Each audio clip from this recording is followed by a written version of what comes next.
massive amount of savings is so big compared to just leasing one of these from us.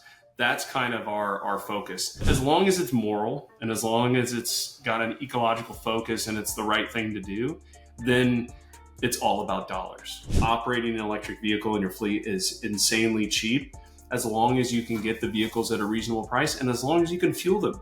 And so releasing that electric fuel is kind of... Hey everyone, welcome to another episode of CleanTechies, the best podcast for clean tech founders to learn from others. I'm Silas Mähner, clean tech headhunter at Earth Tech Talent, and today I will be your host. If you've existed at all in the clean tech space for the past 5 years, you've probably heard some argument about electric vehicles and how there's just not enough chargers to go around. Well, today's guest is solving that. We're speaking with Tyler Phillipi, the CEO of OptiGrid. They make a 3-foot by 3-foot unit that has a battery and DC fast charger integrated into one stack, which allows anyone who has electric vehicle customers, commercial or consumer, to meet charging demand. Traditionally, installing level 3 chargers, aka fast chargers, means you need utility upgrades, which can take, in some cases, years. And in some cases, you actually will just completely get ignored by the utility because they do not have capacity to get to you, right? If you're a small player, it's just going to be very difficult. Their product allows you to have level 3 chargers without any utility upgrades, all because of their integrated battery. Think garden hose in, fire hose out. If that sounds familiar, it's actually because OptiGrid is resurrecting the FreeWire Technologies IP from the dead. After their bankruptcy, OptiGrid was formed in partnership with Orange EV to bring that technology to the market. So now, armed with a lot of cash, a lot of customers, and the manufacturing prowess of Orange EV, which happens to be the #1 producer of Class 8 trucks in America, they are ready to storm the market. Hey guys, almost forgot one last announcement that for you. We are hosting an in-person meetup for all friends of the podcast, for friends of CleanTechies. This is specifically aimed at founders and investors, but if you're not a founder or investor, you are still welcome to come because you're listening. July 10th, 5 p.m. at the 90 facilities in San Francisco. We are hosting just a hangout. It's going to be a couple hours, mostly just getting together, having some pizza, having some good time, and meeting other people. I've never been in San Francisco before. We've got a lot of listeners there, so I really look forward to being able to see you guys. Check the link in the description to register. Today, there are limited seats. And again, share it with your other climate tech founders and investors. And we will see you at 90 on July 10th, 5 p.m. All right, back to the show. All right, Tyler, welcome to the podcast. How you doing today? I'm good. How are you? I am fine as frog here. Just enjoying a little bit of rain today in Wisconsin. It's been a pretty rainy June, honestly, for us. A little bit unusual. Yeah, it's pretty hot here in Kansas City. It's sunny and hot. It just cooled down for us the past couple of days. So yesterday we finally turned the AC off and opened the windows. Very good, man. Well, give us, for people who don't know you, give us a quick intro to kind of who you are and a little bit about what you're doing today, and then we'll get into the technology. Yeah, so I'm Tyler Phillipi. I've been in the technology space for quite a while. Started off I didn't really call it machine learning at the time, but computational recommendation engines, and then IoT, did a little wearable startup from around Google Glass, but I was always kind of the bridge between very smart people doing very difficult things and then the average person and helping them connect. And so once I got into automotive, it kind of took off, and then automotive turned into EV, and then EV turned into energy. And then now I'm kind of at that nexus of where the automotive and energy space meet. And the biggest choke point is their access to charging infrastructure and power. So It's kind of where I ended up. Yeah. And so tell us more about I guess we'll get into the story of getting the role at OptiGrid, but tell us more about the role of CEO at OptiGrid and how you ended up stepping into that. Yeah. So it really was a core group of engineers that were saved from a previous company that raised a lot of money very, very publicly to build this kind of solution. And when it imploded and they kind of went through bankruptcy, a core group of those engineers, all the IP survived. And so what they really needed to do is kind of find a way to take all that value and that kind of positive technology legacy and help it live on. And so they started recruiting someone like me who could help give it a new life. And so that's kind of what I stepped into, as a pretty robust engineering team, and to build out the, commercial and operational and all the other things that it takes to run a company other than really smart engineers. And so now we just passed 50 people across 3 offices in 3 states, all right here in America. Nice. That's nice. Yeah, it's a very unique situation to be able to take over something that had, a little bit of the figuring out done, and now you just get a Mhm. new money behind it to make it happen. So let's dive into the technology then. So in very simple terms, for people who are not familiar, what is the OptiGrid kind of technology stack here? Yeah. So to put it very simple, is that if you have enough power, you have enough energy coming from the utility, you can put a really big charger connected to it and fill vehicles, trucks, or cars very, very fast. The problem is that what comes out of your little socket or your big dryer socket is not quite enough to do DC fast charging. And so what you need is a lot of power. The problem is that power isn't available where most of these cars are going. And so they have this limitation. So they have basically, up until now, they had two options. The first option was they could go to the utility and say, give me a lot more power. Well, as you know, that takes a while. And me spending 3 years on the energy space, a lot of utilities are hitting their limits. And then the time scale is not just, it was like 18 months, but now sometimes they're not answering the phone because they just can't even put you on the wait list. So there's no amount of time or money you can get power. So your only other option, if you wanted to charge cars fast or charge lots of cars at a medium or slow pace, is to do a battery energy storage system, a BESS. So put a big battery connected to the grid, store up that power, and then dump it into chargers and vehicles when it's needed. The problem with that is you have to design and develop, kind of construct the site and get all the components that are needed to do that. And they're individually somewhat expensive. So each site would cost hundreds of thousands of dollars in permanent construction, plus all of the equipment. And that equals also a lot of time. So one is a long time and questionable amount of time and money. The other one is a lot of money. And so what OptiGrid is it took the battery, the charger, the DC fast charger, the switch, the transformer, all the pieces that were there, and we rolled them into one vertical cube, one box. And so it's a battery and a DC fast charger in a box, and it's UL certified. So we can just drop it down and wire it in a couple of days, and you have what would have taken you 18 months to 2 years or $500,000, and now you have it in one box. And we're actually rolling it out to where diesel generators with chargers are being rolled out. So it's solving a real problem real fast. Interesting. Diesel generators to charge your EVs. That's an interesting situation. If anybody's interested, you can just do a Google search, and there's probably, I don't know, like 10, 12 articles about just that situation. It's kind of silly. Yeah. So I guess one thing I've always wondered is, are fleets still electrifying even though they knew these were challenges, or was getting the charging a challenge they didn't anticipate after they, bought electric vehicles for their fleets? Yeah, they didn't anticipate it. You think about this as a fleet manager, or because that's, the person who's been managing this for a while, or a facilities person, someone who's been building and managing the facilities. Well, the fleet manager has been dealing with gas and diesel. So, trying to get people out there to service them and maintain them, oil changes, brakes, transmissions, and then getting them through the fueling pumps, getting them through the fueling cycles. That was a challenge. And then they see this opportunity of, you don't really replace brakes. There's no transmission. There's, not as many consumables, no oil changes. And they're seeing like a 70% reduction in the cost to manage their fleet. So they're convinced it papers for them to make the switch, but they don't understand what kind of fleet to get based on what their current fleet is doing. So they're not even quite sure which vehicles to buy. And even if they do get through that, they've never thought about fueling an electric vehicle. And so they're really struggling to figure that. So they're just not quite sure what they need, even when they're buying the vehicles.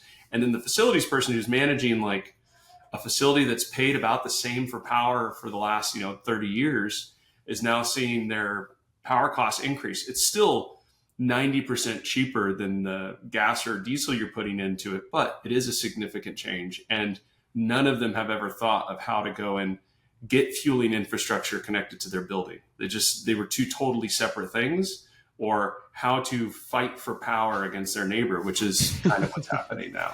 Interesting. Yeah, because also they also might get hit with, I forget the exact terminology, but surcharges for, pulling power at the wrong time of day, right? At a facility, a commercial facility, and sometimes industrial facilities, depending on what tariff they're on, it can be a demand charge. So what your total capacity, maximum capacity, is what it sets up for your your costs for the year. And sometimes you can predict that. Sometimes you can actually see when it is going to be and kind of game the system. But for the most part, it's more of arming them to release the energy that's needed for this fleet.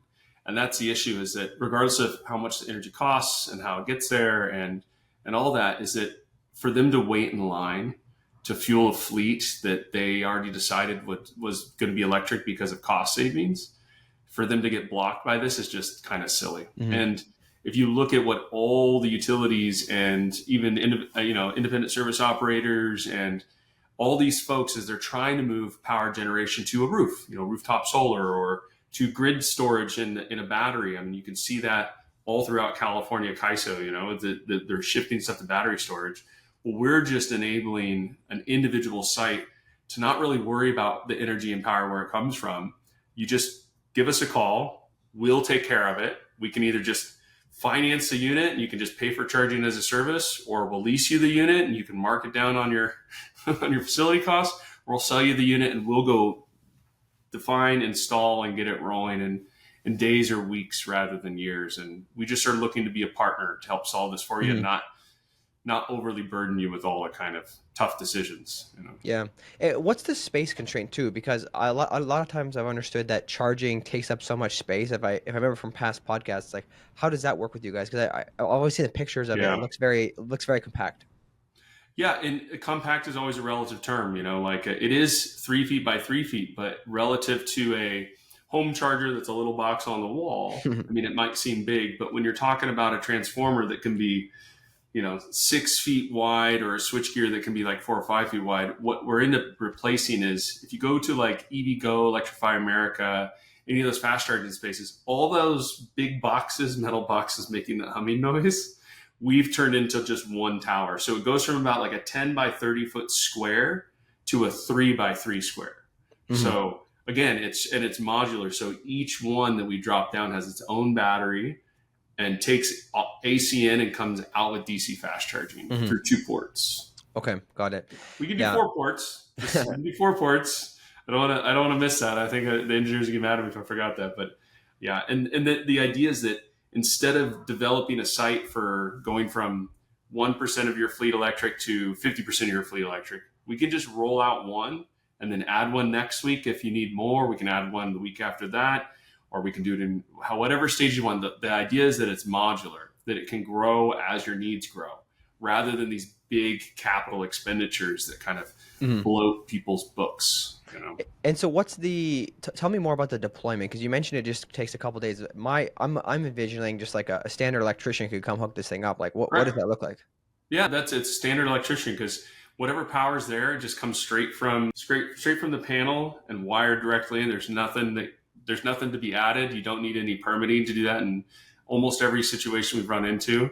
Yeah, it's kind of like if anybody's had an EV charger added to their home, how they just pull from one of the breakers and they go out and they create you a NEMA plug that you plug into, or they just pull it and wire it in. That is it. So it's hours. We tell people it takes days, just because it is higher voltage. You want to make sure that it is a good electrician, but we will go take care of all that. And all we do is we go there, we check out the site, we make sure that it makes sense. We drill 8 holes. We put in bolts with epoxy, and then we set the unit down on it with a forklift, and it bolts in. So it's a very lightweight physical install, and then any electrician can wire it. But we help take care of that for any of the sites. Yeah, interesting.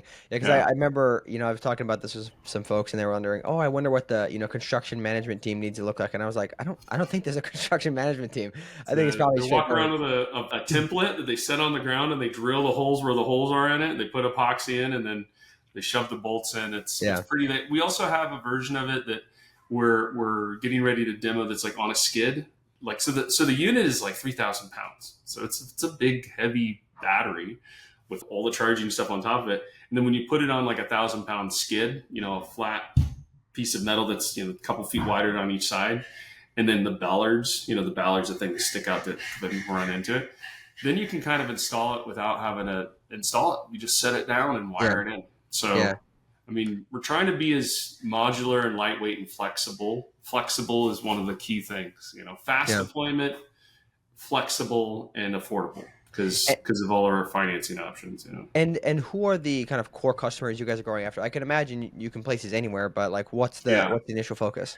it's less about the customer and more about the demand. So if you've got electric vehicles showing up and you don't have the ability to charge them, we're perfect fit. So if you're a commercial industrial REIT who owns lots of buildings where you've got your tenants are electrifying, whether they be residential, commercial, industrial, whatever, you got EVs, we'll come do that. If you're, a fleet owner and you're electrifying and your facilities has limitations, we can come to you. But those are the two main constraints. Do you have electric vehicles coming and do you have power constraints? We'll bring you something to fix that. Hey guys, Silas here. Getting the right talent in place is absolutely critical to the success of any clean tech startup, but most search firms charge way too much for cash-strapped startups to afford. And that's why I launched Earth Tech Talent, to help clean tech startups find, attract, and hire the absolute best talent. And the kicker is, we only charge about half of what other search firms charge. And the reason we do that is we are deeply committed to seeing clean tech startups win. And we know what we're doing too. We've made over 70 placements in the last 5 years, and some of our recent partnerships have included ChargeScape, where we built out their entire leadership team, and also today who we're talking to again, OptiGrid, where we're building out a majority of their sales team and a couple other functions as well. So if you're hiring, reach out today by going to earthtechtalent.com/contact. That's Earth with no A, ERTHtechtalent.com/contact. And we look forward to partnering with you. All right, back to the show. Now, one thing I'm curious with this solution, are there any other, I guess, kind of edge benefits or things that, aside from solving your charging problem, that you typically view customers will have? Like maybe their building does have big power needs and they'll be able to use it as a backup battery to get some kind of demand response programs involved, or is that part of this at all? Yeah, I mean, so for the last 3 years, I was working with a company that the whole job was to do demand side management of EV charging. And it was trying to make it easier on the grid, reduce strain on transformers, try to generate cash from, ELRP and demand management, demand charges and stuff. And that is a great value. The other piece that is for more of a commercial facility is removing demand charges. I mean, I think you brought it up earlier, but that is all secondary. So the main thing is that EVs pencil from a financial reason for all the justification to go out and get a fleet of EVs. And the massive amount of savings is so big compared to just leasing one of these from us. That's kind of our focus. All those other benefits of having a partner that can help you manage do the energy management for you is an added bonus, but it's not the main motivating reason. I would say that the biggest thing that anybody who's looking to do this, who's trying to pick between, is that just pick someone that's not trying to overly sell that. Because if they're focused so much on energy management to make the cost structure work, they're probably missing the whole game. Yeah, that makes a lot of sense. And the best, like other bests that are just the best, that do facility backup, power backup, and that kind of thing.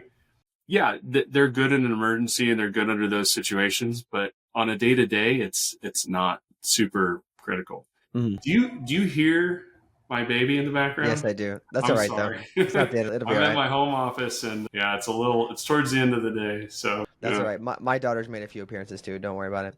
Okay. Yeah, I got 2 under 2 right now, so I typically try to do these at work, but it's been tough scheduling lately. Yeah. Yeah. late day scheduling. So if anybody wants to know, that's Arthur. He is 8 weeks old and he is growing like a champ. So. Yeah. Nice, man. Yeah, I mean, if people can do the math, it seems like you've had a very busy kind of few months here with moving to this. But we'll talk about that in a second, actually. Yeah. I did want to ask you before I move on to kind of the story of taking this and what convinced you, is I want to know what's it like, because you guys have a partnership, kind of you're involved with Orange EV. So I'm curious, what are some of the benefits that you have working with somebody who's been around for a while like that? I know they have a lot of manufacturing capabilities in Kansas City. So what are some of the unfair advantages that you consider the OptiGrid has?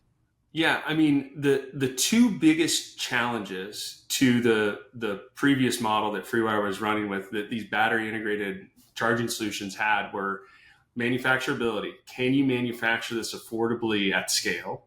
And serviceability. Can you service this affordably? And if you can solve those 2, there's people lining up around the blocks to buy it. Well, other than giving the engineers time to go and resolve a lot of those challenges from their 3 generations of product that they've launched and been able to learn from, was working with Orange EV, who's been profitably selling electric fleets, Class 8 electric fleets, to the largest customers in the world, like DHL, and they're testing some with Amazon. They've got 300 plus customers, including 3PLs. They have been making trucks profitably at scale for a long time, and they've been manufacturing their own chargers. People don't know that, but almost every truck that ran out there, especially for the first 8 years, it only came with Orange EV charger. And so they've really figured out this kind of supply chain and manufacturing right here in Kansas City. And so when we're comparing against other folks, is other than the IP and then the hard work of engineers for the last decade working on some of the components inside of the unit, is the manufacturing prowess for someone doing that at scale for over a decade, whose customers and the requirements that their trucks have with their customers is insane. So their trucks uptime is 98% plus, and their chargers uptime is 99% plus. So the requirements of that space, of that fleet customer, are so high that it makes the early customers that are buying this through Orange EV, and they have a whole white label solution version of this, is making us harden the equipment. So the average use case for a non-Class 8 trucking or a non-port or a non-industrial facility, when this hits them, they're going to be blown away at the quality and the uptime and the total cost of ownership, how low it'll be. Interesting. Yeah. So that's really fascinating. I find this interesting that I had only really heard about Orange EV recently when I heard about this opportunity. If you don't own a port, if you don't own a trucking facility, if you're not doing drayage or running hostlers or yard tractors, you don't do it. But if you go to ACT, everyone's going to tell you about Orange EV. So yeah, it's very interesting. I had a friend who had worked with them through Black and Beach. And, when I was poking around with this, I was like, you mentioned them. Can you give me a white paper? Can you give me stuff? And, he sent me over stuff that just clearly pointed to them being the best in their niche. Mm-hmm. But that's what you find all over the place, is that someone's out there winning the fight against gas and diesel. Mm-hmm. And it's not through subsidies. It's not through incentives. It's because it just straight up works. It makes dollars. So it makes sense. Yeah, it's just so fascinating to me. Somebody I was talking with recently was pointing out a whole bunch of these other niche markets within kind of the EV vehicles for tractors and all sorts of things. And I just thought it was fascinating how some of these, nobody talks about them. Everybody's talking about Rivian and Tesla. And it's well, somebody found a good way to make good money in a different area, right? Where there's, you don't have to deal with the ups and downs of the general consumer market. So I find it quite fascinating, especially being made in the US. That's really, really cool.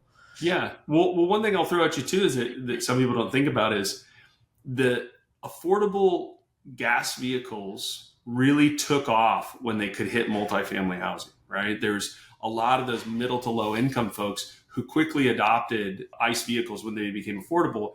And that's what created the massive migration of folks, and the increase that came from all that industrialization really hit the ground running when people could move about very freely.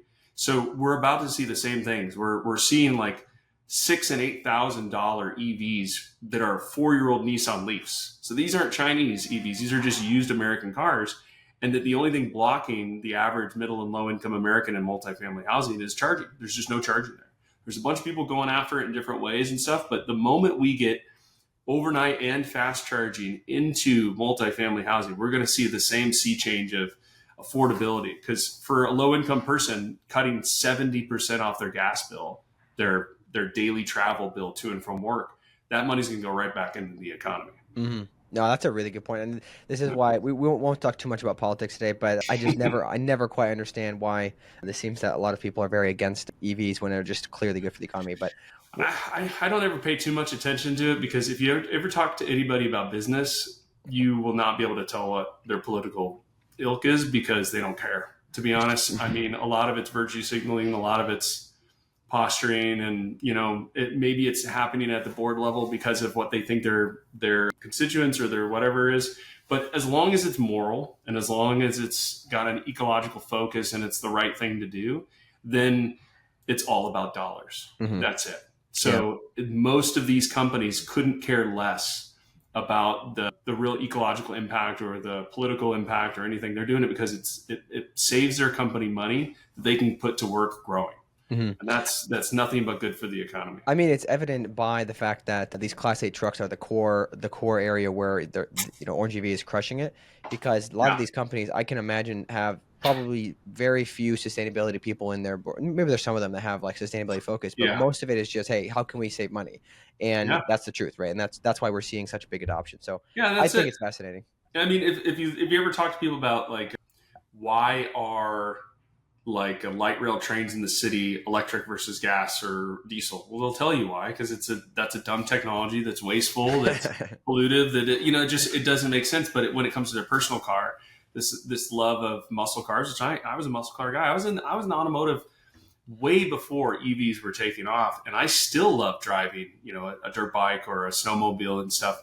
But it just doesn't make sense in almost every class, from motor pool through first and last mile delivery, all the way through. I mean, there's a couple places where it depends on what the solution is, but in almost every type of fleet, it 100% makes sense from a financial reason to go electric.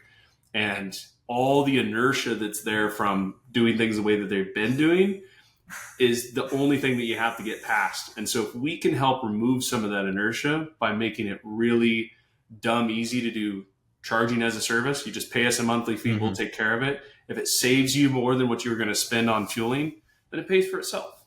Yeah. It's like the only remaining, let's call it fleet that needs to keep the ICE vehicles is the fleet that cares about the sounds. Fair play. Man, if So, you just eliminate all road noise from engines, I mean, just think of how quiet it gets. You oh know what I man, mean? it would be great. Cool. Well, let's talk a little bit more about then this journey. So you've been CEO and founder a number of times in your career. Mm. What convinced you to move from Seattle to Kansas for this? Talk a little bit more about like how you decided this is the right thing. Mm. Well, I don't want to miss out on all my friends who live in Vancouver, Washington. And Sorry? some people may not know that there is another Vancouver, and it's not in BC, Canada. It's in like a suburb of a suburb outside of Portland, Oregon, on the Washington state side. So I'm already in the weeds, but I loved it there. I mean, the temperature, the climate, the people, my friends and my family and stuff. The reason why I chose to move my entire family across the country isn't just because Orange EV are wonderful people and they've been very nice and supportive. That would probably be the number two reason. The number one reason was I could clearly see the opportunity that this specific solution was solving for. That the problem was so blatant and obvious that it just needed to be executed correctly, and it needed to be done with like a lot of care and attention to reliability, uptime, and cost. And so the opportunity is what made me move everything. And just for the listeners, we were here for, I think it was less than 3 weeks when my son Arthur was born, my second. So we moved at a very inopportune time, but it was because it was such a good opportunity. I couldn't pass it up. Yeah, I remember passing your name along to the headhunter who was running the search, and I was like, "There's no chance he's going to take it right now. It's not a good timing." But I'll talk. I'll put him there anyways, Uh-huh. and it worked out, man. But so far, what is your favorite part about Kansas City? The people have been really great. And, when you're starting to go down the kids path, when you're in the West Coast, the costs and the implications of it and stuff. So people wait a little bit longer. And then when you're having kids on the West Coast, you're having like one or maybe two kids. Out here, 3 kids is like the starter package. Like I've seen 5 and 6 kids. I mean, golf carts full of kids driving around the neighborhood, so I mean, that's been really great. And there's a lot of transplants here, and like our neighborhood is a mix of somewhat older, newish, and brand new builds. And I haven't met a single person from the Midwest. They're all coming from all over, and it's because it's great schools. It's all like a ton of restaurants have like pickleball courts and areas for kids to play. I think it's because space is really cheap and land is cheap. So you can build a big space that has indoor play facilities and stuff. But I mean, just in general, it's been a wonderful place to like really start growing my family, Yeah, Yeah. I've actually had a bunch of friends move to Kansas City recently. So Oh, then really? now that I'm kind of working with you guys a little bit, I'm very excited to make a very good reason to come And visit. you can help me keep bringing more. We got a lot of open roles right now. Especially if there's a free pickleball courts everywhere. This is one thing that's very nice about the Midwest. You don't have to pay for pickleball everywhere Point you go. point 6 miles from my house, there's a pickleball court in our neighborhood, and then there's one at the far end of the neighborhood too. So I Nice. mean, there's Abundant. also chicken and pickle. It's What's that? literally they sell fried chicken and they have pickleball courts. They have like rooftop DJs and like all this stuff, and it's 100% aimed at kids until like a certain time at night, and then it's 21 and over. Yeah, So it's like the whole city's geared towards people with 3+ kids. that's You know? amazing. Yeah, I Yeah. don't know if you know this or not. I'm the oldest of 8 kids, so I think that's a place that a lot of my friends would like to The go. oldest of 8 kids, so you had enough kids under you ended up helping parent, Basically, yeah. right? So when we had our first, it wasn't too difficult to get the hang of. I was Yeah. much less nervous than my wife. Yeah, you get when you're around kids enough, you realize that it's hard to break them. With our Exactly. first, we did everything you could possibly imagine. Like we got every gadget and gizmo and tool and stuff, and then for the second kid, we're like, he's good. Exactly. Yeah. You chill out a little bit on the second, right? Earlier we talked about how a lot of fleets are still electrifying, kind of regardless of what it seems like the media is talking about, the pushback Mhm. against climate, et cetera. What are the core things that you're seeing outside of more of the commercial use cases? Because I've always Mhm. wondered about the big corporates like Amazon and Microsoft who seem to still be going the way of their sustainability commitments, but they're just not talking about it much. Have you seen any changes really kind of through with the new administration at all, or is it pretty much business as usual? I think a lot of their signaling was just to satisfy, public sentiment and all that kind of stuff. I mean, it's just so Amazon right now has an RFP open to do 500 Class 8 electric trucks, which would be like 20% of the total buy for 2026. And they're for sure going to fill it. I hope it's RNGV that wins it, and I'm rooting for them. If they get a slice of it or the whole thing, I mean, the point is that it's that's happening across the board. Walmart, again, I just mentioned the two biggest companies in the United States. They're fully committed, and it's not for. I mean, Amazon and Walmart couldn't be more polar opposites from their ownership and political backgrounds and stuff, and they're doing the same exact thing from every portion of their fleet because it makes financial sense. Because that's something that no one can deny is that operating an electric vehicle in your fleet is insanely cheap as long as you can get the vehicles at a reasonable price and as long as you can fuel them. And so releasing that electric fuel is kind of the last big bottleneck that we're trying to open Yeah. up. And so we also talked about the challenges with the grid. Do you foresee, some people might say, oh, this is a great solution, but it'll just plug the hole while utilities work out the grid Mhm. congestion issues. Do you foresee that ever actually happening, or is it just going to continue to get worse with, other energy demands like AI, data centers, et cetera? I mean, if you think about what utilities have faced for the last 30 years up until, 5-10 years ago, for the 30 years before that, consumption has been flat because for every electron we consume with more devices, your tube TV went into a flat TV. Your microwave got really efficient, like everything got really efficient, and so it's been really flat. And so they haven't had to make those investments in transmission and distribution grids and stuff and generation. And then over the last 10 years, especially the last 5 years, it's been ramping and they're making a lot more money. So they want to continue the ramp. They're part of the ones pushing for full electrification of everything inside your home and outside the home, commercial, industrial. And they're really happy to be making more money. So they're going to keep growing generation. But what they're doing also is that they're creating programs and incentives for you to do on-site storage, for you to lower your peak demand requirements, for you to build energy efficiency. I mean, even when we were kids, they were trying to get the energy efficient light bulbs or even like your faucet to save water. I mean, they've been trying to do that for a long time. They want to increase efficiency, but they don't want to stop people from consumption. So you'll see programs like where we see a lot of them where they're incentivizing people to have a battery energy storage system or have rooftop solar.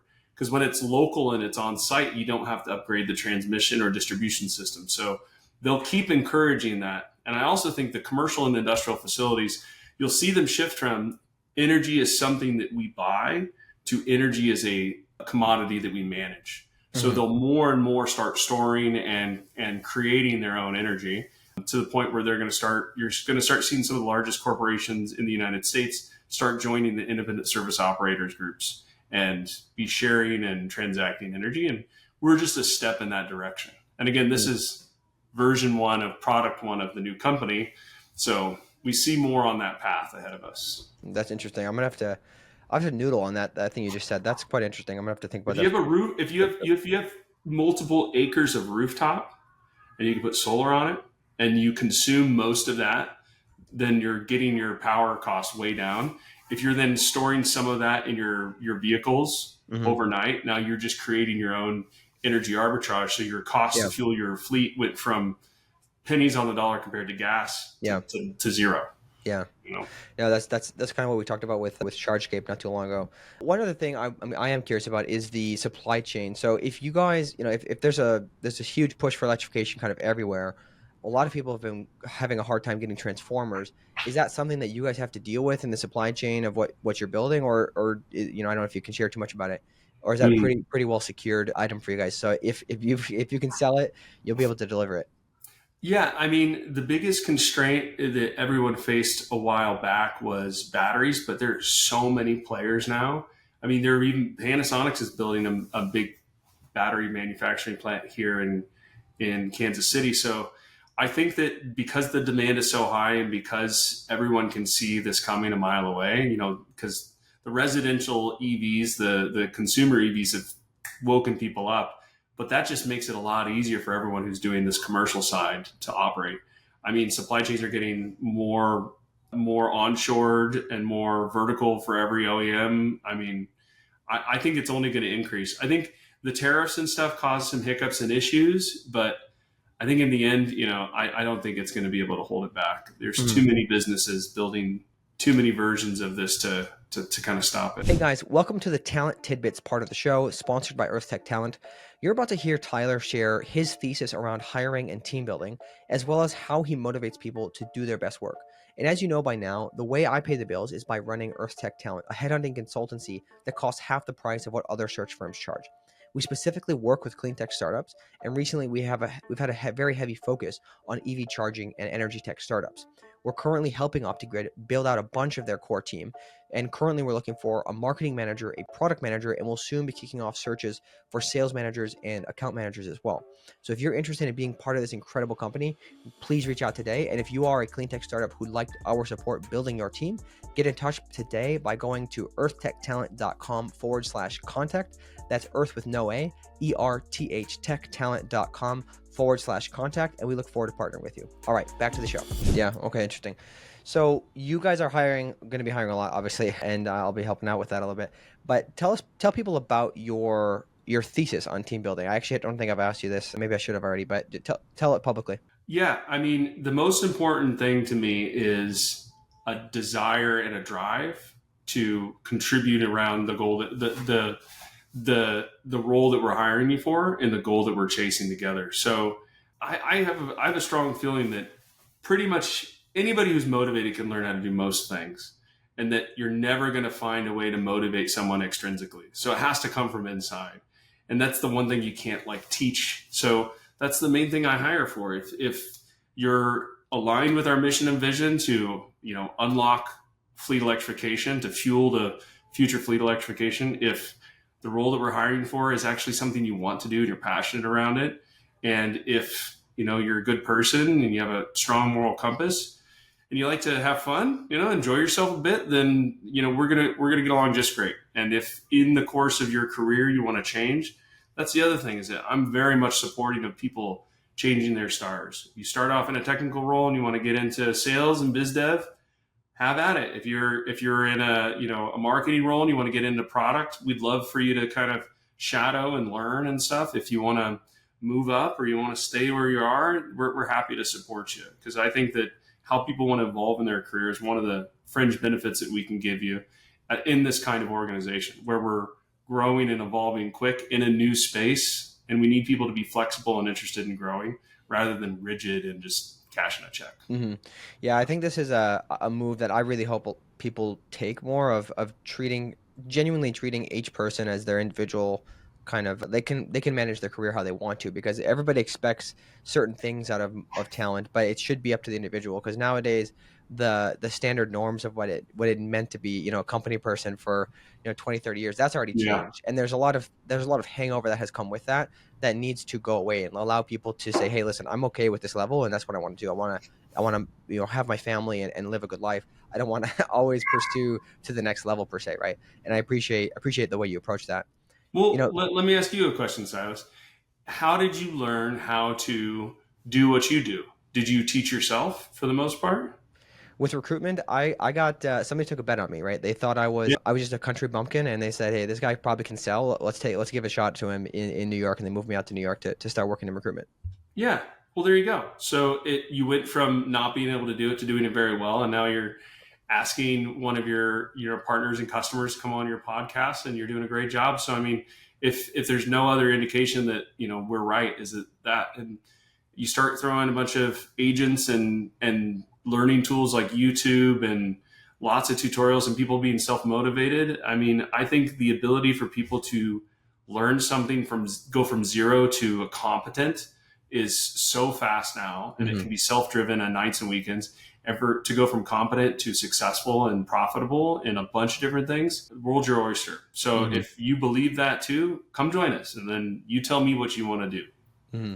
Yeah, it's also just very fulfilling to really treat the human with the respect, and you're putting the human above the business, right? Which is the whole idea Yeah, of most of the people who are trying to work in still need to finance. make money. Yes, Again, of course. my altruism and my faith in humanity and my wanting people to grow, as long as the ROI of what you're doing today makes sense, then you can spend time doing other things. Like, well, I don't want to speak specifically about this current company, but in the last company, there was an interest of someone going and getting involved in product. And I was like, come. Like, they were a junior engineer. They wanted to learn more. I had them sit in on calls and meetings. I had them participate in different stuff, and they found out it wasn't for them. But that is a very easy thing to do. Is if someone wants to do extra work outside of their expertise to learn about something, or they want some of your time. I've literally never not taken a meeting with someone who reached out to me on LinkedIn because they wanted to learn more about like some specific thing that I'm focused on, or some skill that I have that they're trying to learn. Like, Hmm. and almost everybody I've ever reached out to at any level, even like people on public boards, have given me time and spent the time to do it, because it's so rare that people are actually interested in kind of growing and changing and willing to be shot down. Yeah. Yeah, You that's a good point. Yeah. know? I also there's a lot of talk about how AI is going to replace jobs, but I've thought about this perspective that there's a lot of people who Mhm. maybe were low skill, but now they can be much more easily they can become high skill people, because it's so quick to, like you said, to learn and to get the hang of Mhm. something, because you have all these all these support tools, right? That did not exist not that long ago. So I you, also you think might there's going to be a lot of people building small businesses and yeah. what they call lifestyle businesses, which basically mean that you can cover your own costs Yeah. by the small businesses you build. So I think that's also going to be the revolution too. Is it's going to be a lot more people. The work from home shift happened, and then people realize they can get just as much done at home, and they don't have Hmm. to commute, and that also arm people with the ability to build a side hustle. And I think that's just going to keep evolving, and people will be able to sit by a pool and have their little robot do heavy lifting for them. But everyone's going to be making more money, and there's going to be more money in the economy. So rising tide lifts all Yeah, boats. exactly. And then when you Exciting order time. more stuff on Amazon, I hope that it is, loaded from the ship to the rail cars and to the trucks using Orange EV trucks and charged with OptiGrid chargers, and then it's delivered with last mile EVs charged with OptiGrid. Exactly. Exactly. You got to Yeah. plug in everywhere, man. One thing you may have already mentioned this sort of, but I guess what is how do you believe that is the best, how can you get the best out of people in roles? You tell them what you need the result to be, and you don't tell them how to do it. And then you just provide them with enough resources to get there and not worry too much about how they did it. I think if you think of a micromanager being involved in how are you thinking about solving this? What's your approach to solving this? Let me give you feedback. How are you doing on solving this? Where's the results? And then you have someone looking over your shoulder. No one ever does their best work. They need to be able to use the eraser. They need to be able to double back. They need to be able to bring a draft in and have it be edited when they want it to. And so it's really kind of hiring smart people and giving them autonomy, and then just providing them support and resources. I mean, you don't hire smart people to tell them what to do. And if you're hiring really not smart people, but they're highly motivated, then it might take them 10 times as much time to get the job done, but they'll probably work 10 times as hard. And if you're paying them 1/10 as much, then there's an ability for people of all skill sets to get involved in the same company. It's just, how much passion and commitment and drive do they have? Yeah. Okay. So I guess as we wrap up here, what do the next kind of 6, 12, or 24 months look like? What's the future for you guys? Sales, fulfillment, installation, success. So really it's about, in the first couple articles that we had released, we've already had inbound directly to our website, basically telling us they've been looking for something like this. People that I've known for years that saw me on the fleet side and on the energy side were like, I didn't know you were doing this. You should have told me. I'm like, I've only been here for 8 weeks. So I told you about it as soon as I could. And honestly, I feel like there 10 million DC fast chargers are needed quickly. And so I think we're going to be able to supply a lot of them and not have them wait on. I don't know. Now my toddler is running around. I think that it's going to be the need is bigger than our ability to supply it, and that's my biggest focus is getting everyone aware of what we have to offer, and then filling the need that's already present in front of us. Yeah, and you guys are currently building out a full manufacturing facility for this, because some of it's already being done correct by Orange EV, but you're building out it's I'll have to do a virtual update of there's units being built in 3 states right now. So okay, interesting. It's been really fun to have you on. I'm very fascinated by how this continues to move. I'm very motivated to see one particular area of clean tech that is just absolutely cruising, and it seems to be not slowing down anytime soon, because that's going to really continue to carry the entire industry, if you ask me. So any last things where people should reach out to get in contact? If you own a fleet or you own a commercial or industrial facility and you have power constraints for your fleet, call me. Sounds good. Or email me. I probably won't answer your call. Sounds good. We'll make sure we link everything. And again, if you guys are interested in looking at joining the team, reach out. They're going to be doing a lot of hiring in the coming month. All right. All right. Thanks, Silas. Thanks for tuning in, everyone. If you like this episode, please do share it on social media. Drop us 5 stars on your favorite podcast platform. And if you're feeling extra generous, give us a subscribe on YouTube. We are trying to get to 1,000 subscribers so we can become monetized. We also would love any feedback. So do drop your comments on the Substack or on social media, or reach out to Somil and I directly on LinkedIn, especially if it's a negative feedback. Don't put that stuff publicly, man. Come on, give us a break.